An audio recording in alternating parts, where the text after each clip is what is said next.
Hello student, this is explanation part 2 and the stanza is who envies none to rules of good। who envies none से लेकर rules of good तक है, reference वही रहेगा। यानी इसमें भी these lines have been taken from the poem Character of a Happy Life composed by Sir Henry Wotton। यानी यह पंक्तियाँ कैरेक्टर ऑफ हैप्पी लाइफ से ली गई हैं, जिसको सर हेनरी वॉटन ने कंपोज किया है या जिसकी रचना सर हेनरी वॉटन ने की है। Context in this stanza the poet describes the quality of happy man. संदर्भ कहता है कि यह पंक्तियाँ यह पद्यांश एक प्रसन्नचित्त व्यक्ति के गुणों के बारे में वर्णन करता है। यानी वह कैसे रहता है, क्या करता है इत्यादि। एक्सप्लेनेशन व्याख्या है। In this stanza the poet says that some people progress in their life by chance और बाय लक। इन पंक्तियों में कवि यह कहता है कि जीवन में कुछ लोग किसी अवसरवश या भाग्यवश उन्नति कर जाते हैं, but a good man never envies of them. लेकिन एक अच्छा व्यक्ति ऐसे लोगों से भी ईर्ष्या नहीं करता है। यानी जो बाई चांस या बाई लक प्रोग्रेस कर जाते हैं, उन्नति कर जाते हैं, वह ऐसे लोगों से भी ईर्ष्या नहीं करता है, बल्कि ईश्वर की कृपा मानता है। So he is a happy man, अतः वह प्रसन्न रहता है। He understands that false praise causes deep wounds which cannot be healed up। वह इस बात को अच्छी तरह से समझता है कि झूठी प्रशंसा गहरे घावों का कारण बनती हैं, जिनको कभी भरा नहीं जा सकता। हील्ड अप मतलब भरा जाना या जो है पूजना, घाव को पूजना हील कहलाता है।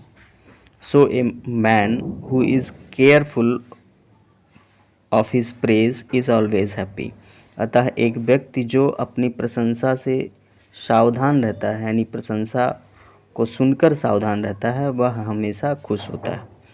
Every day obeys the rules of government by force, but A happy man follows the rules of good conduct also. प्रत्येक दिन लोग बलात् यानी बाई फोर्स मतलब ज़बरदस्ती सरकार या राज्य के नियमों का पालन करते हैं, लेकिन एक अच्छा व्यक्ति राज्य के नियमों के साथ साथ अच्छाई का भी पालन करता है, यानी अच्छे कर्मों का भी पालन करता है। He knows well that good conduct is above all things. वह इस बात को जानता है कि जो अच्छाई होती है वह इन सारी चीज़ों से ऊपर होती है। अगला है पांचवा, हु गॉड डोथ से लेकर और फ्रेंड तक। रेफरेंस है इसका सेम एज अबव, मतलब वही है कि दीज लाइन्स या this stanza has been taken from the poem Character of a Happy Life composed by Sir Henry Wotton। Context: the poet describes the quality and activity or deed of a happy man। इन पंक्तियों में कवि एक प्रसन्न व्यक्ति के कर्तव्यों या उसके कार्यों के बारे में और गुणों के बारे में वर्णन करता है। Explanation: in this stanza the poet advises to pray to God daily whenever we get time। इन पंक्तियों में कवि हमें सलाह देता है कि हमें जब भी समय मिले प्रतिदिन हम ईश्वर की उपासना या ईश्वर की प्रार्थना करें। It is very necessary to lead a happy life. यह प्रसन्न जीवन जीने के लिए बहुत ही आवश्यक है। We should not pray to God for worldly gains. हमें सांसारिक लाभों के लिए ईश्वर की प्रार्थना नहीं करनी चाहिए, but for his blessings and mercy, लेकिन उसके आशीर्वाद के लिए और उसकी दया के लिए अवश्य हमें प्रार्थना करनी चाहिए। तो दया क्या है? ईश्वर की दया क्या है कि उसने हमें मानव रूप में जो है जन्म दिया या मानव रूप में बनाया। और ब्लेसिंग्स यानी उसकी कृपा क्या है, आशीर्वाद क्या है कि हम प्रसन्नतापूर्वक अपना जीवन व्यतीत कर रहे हैं। A man should not give harm of any kind to anybody. एक प्रसन्न व्यक्ति कभी भी किसी को किसी प्रकार का कष्ट या हानि नहीं पहुंचाता है। और इन द होल डे यानी दिन भर में एक प्रसन्न व्यक्ति किसी भी व्यक्ति को किसी भी प्रकार का कभी भी हानि नहीं पहुंचाता है। But he should pass his time either in reading books, लेकिन वह यानी उसे अपने आइदर टाइम अपने जो है समय को किस प्रकार से व्यतीत करना चाहिए? अच्छी किताबों के साथ और in the company of religious and Paes people. या एक धार्मिक व्यक्ति यानी ऐसा व्यक्ति जो नियम कानून को मानता है, किसी धर्म मतलब किसी अच्छे धार्मिक गुणों वाला हो और शुद्ध विचार वाला हो। पियस मतलब होता है शुद्ध विचार, जिसका अंतःकरण शुद्ध हो, उसके साथ बिताना चाहिए। Such a man will lead a very happy life. ऐसा व्यक्ति हमेशा एक प्रसन्न जीवन, खुशहाल जीवन जीता है। कमेंट क्या है? कमेंट में दिया है ए happy man is the devotee of God. हमेशा एक प्रसन्न व्यक्ति वही होता है जो ईश्वर का उपासक होता है।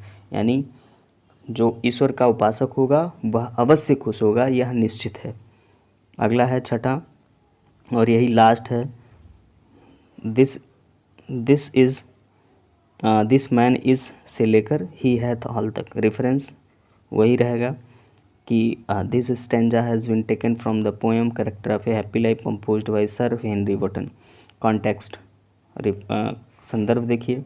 The poet says that a happy man leads a happy life with the quality of honesty, truthfulness and sincerity. कवि कहता है कि एक प्रसन्न व्यक्ति अपने जीवन को बहुत अच्छे गुणों जो कि ईमानदारी, सच्चाई और सिंसियरिटी यानी मानवता के साथ बिताता है। सिंसियरिटी यानी संवेदना या संवेदनात्मक भावनाओं के साथ बिताता है। Explanation. In this present stanza the poet advises us to lead an independent life.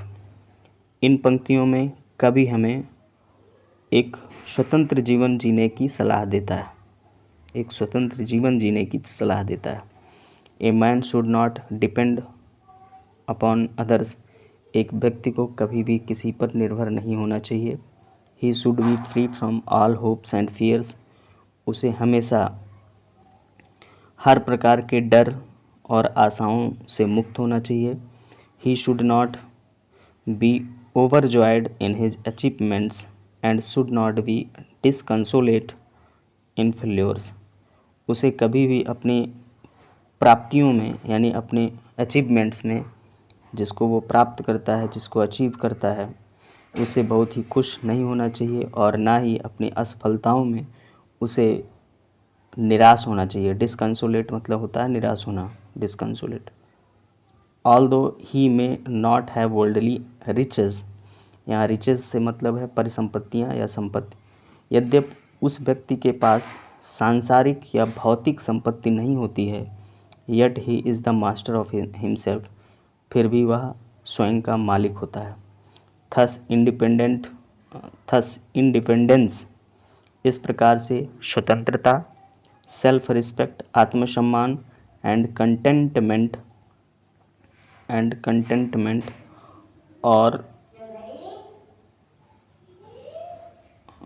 आत्मसम्मान और कंटेंटमेंट ही उसके अच्छे गुण होते हैं जो उसे प्रसन्न बनाते हैं। Here the figure of speech यानी कमेंट्स में दिया है here the figure of speech oxymoron is used in the last two lines. अंतिम दो पंक्तियों में कवि ने ऑक्सीमोरन यानी विरोधाभास फिगर ऑफ स्पीच का प्रयोग किया है। लॉर्ड ऑफ हिमसेल्फ दो नॉट ऑफ लैंड्स, उसके पास कुछ ना होते हुए भी, यानी उसके पास भौतिक या सांसारिक परिसंपत्तियाँ नहीं होती हैं लेकिन फिर भी वह मालिक होता है। और उसके पास कुछ ना होते, and having nothing he at all, और उसके पास कुछ ना होते हुए भी वह सब कुछ रखता है, यानी बहुत कुछ उसके पास होता है। सो स्टूडेंट्स, आप लोगों को ध्यान से इसको सुनना है और आप नोट्स बना लीजिए।